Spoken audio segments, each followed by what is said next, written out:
the Associate Digital Brand Manager for Sonic 4, and it's spelled Balough. All right, thank you.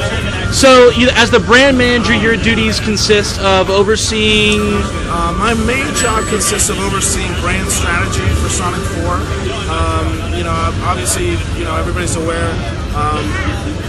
that the way things work, for example, at Sega is, Sonic as a brand is spearheaded out of Europe, but the digital business is spearheaded out of the office in San Francisco.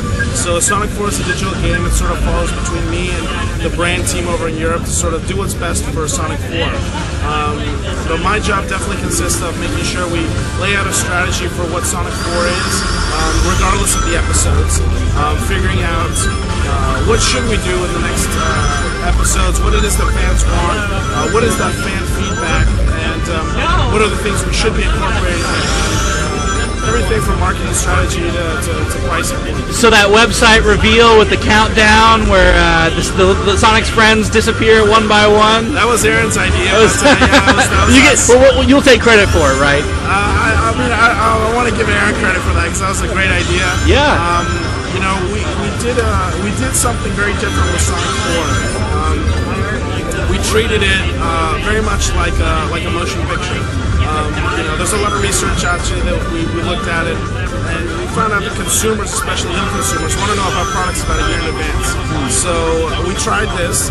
We released a trailer that didn't tell you what the product was, but told you what it was going to be about and let you put the pieces together. And we released under Project Needle Mouse. I'm sure you guys all remember that.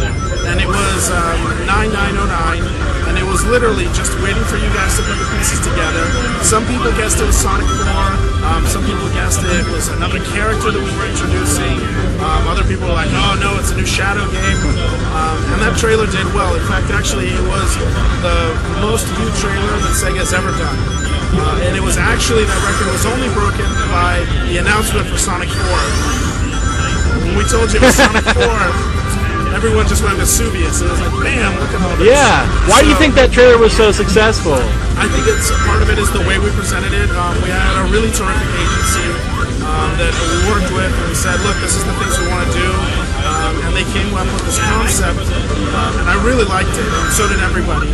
And so we released it, and the fans liked it. So knowing that those things are received very well, obviously we're happy and we want to do it again. Excellent. So tell us a little bit about the game. How long is the first downloadable episode? How long could we, if we were to play it straight through, how long would you expect it to take? I think it depends on the player and what you want to get out of Sonic 4. I think there's 4 zones. Each zone has 4 acts, giving you 16 stages.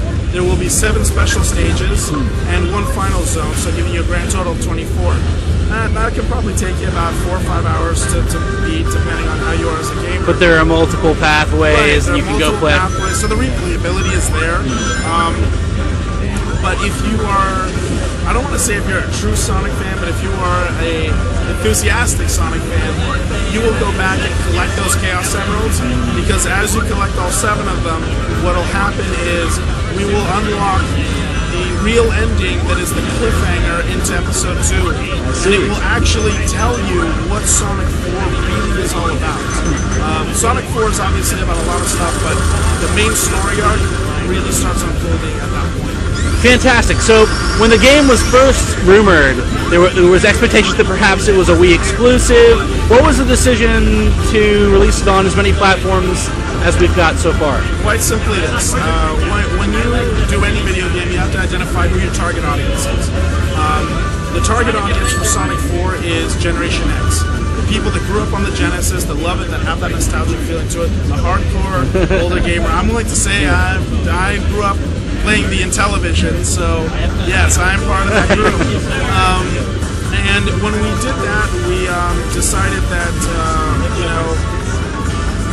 the best way to sort of do this game would be 2D, retro, and really appeal to that gamer. So everything that we've done is really with that, what I like it as a Genesis fan. And the game needs to feel and take you back to when you were 12 years old and your parents lived and you were playing the game.